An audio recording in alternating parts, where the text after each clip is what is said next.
Did you know that entire chapters of African history are missing from your Lego collection? For decades, Lego bricks have brought countless worlds to life, from bustling modern cities to fantastical medieval kingdoms. But there's a significant gap in the brick-built universe, a gap where the vibrant history and architectural marvels of Africa should be. Today, we are exploring how a dedicated community of builders is using Lego city-style masterbuilds and custom creations to visualize, teach, and even reclaim African history, filling in the gaps where mainstream toys and textbooks have often fallen short.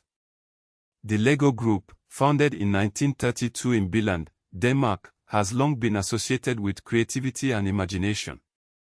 Since the patenting of the modern plastic Lego brick in 1958, countless words and stories have been brought to life. Lego City, in particular, has given builders the tools to create their own urban landscapes. But the question remains, where is Africa in this picture? There's a noticeable absence of official Lego sets dedicated to African history. No grand recreations of ancient kingdoms, no minifigure versions of influential historical figures. This absence is what pushes collectors and fans toward custom builds, known as MOCs, or my own creations. These MOCs become a powerful tool for community-driven representation. One of the most compelling examples of this is the reconstruction of Timbuktu.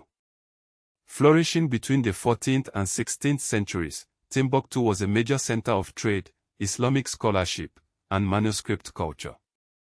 It was a jewel of the Mali Empire and later the Songhai Empire.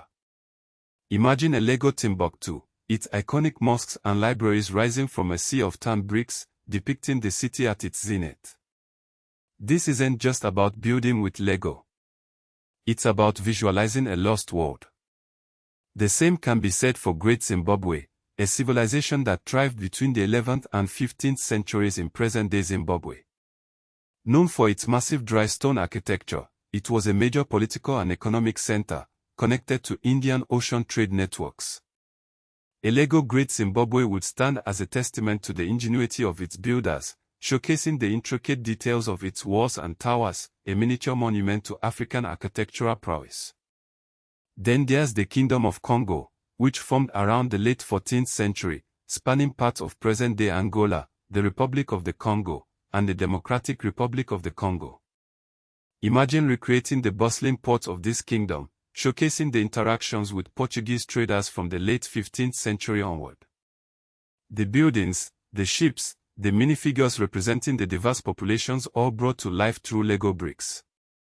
We can't forget the Benin Kingdom, centered in present-day southern Nigeria, famous for its Benin bronzes and sophisticated court art. While the original Benin city was tragically looted and destroyed during the British punitive expedition of 1897, Lego can help us rebuild it, brick by brick, in our imaginations. The absence of African history in mainstream Lego isn't just a matter of representation. It shapes what children imagine as historic, what counts as civilized, and whose ancestors are treated as central to world history. It perpetuates a global memory imbalance, where some civilizations are repeatedly presented in miniature while others are left out. But the power of MOCs lies in their ability to challenge these imbalances.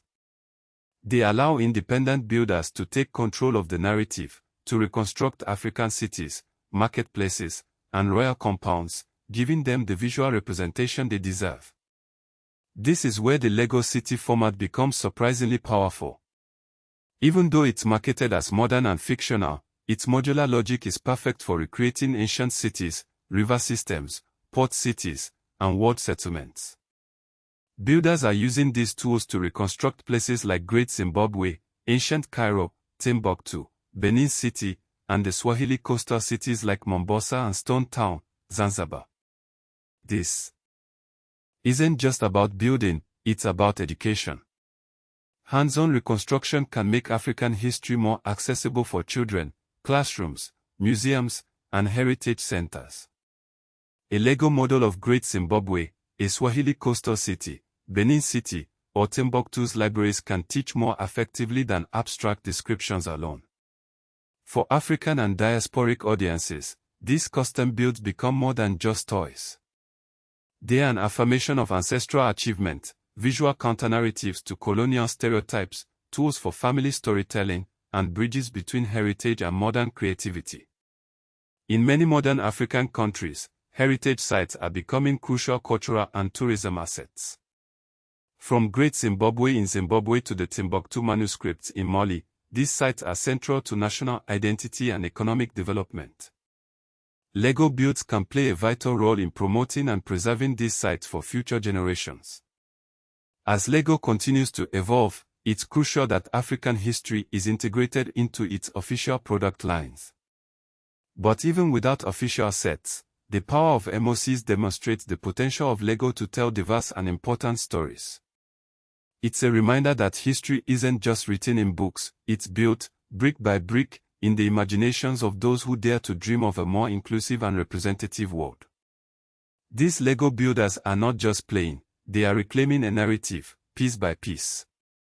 They are showing us that the possibilities for storytelling with Lego are truly limitless, and that the history of Africa deserves to be celebrated and remembered, one brick at a time.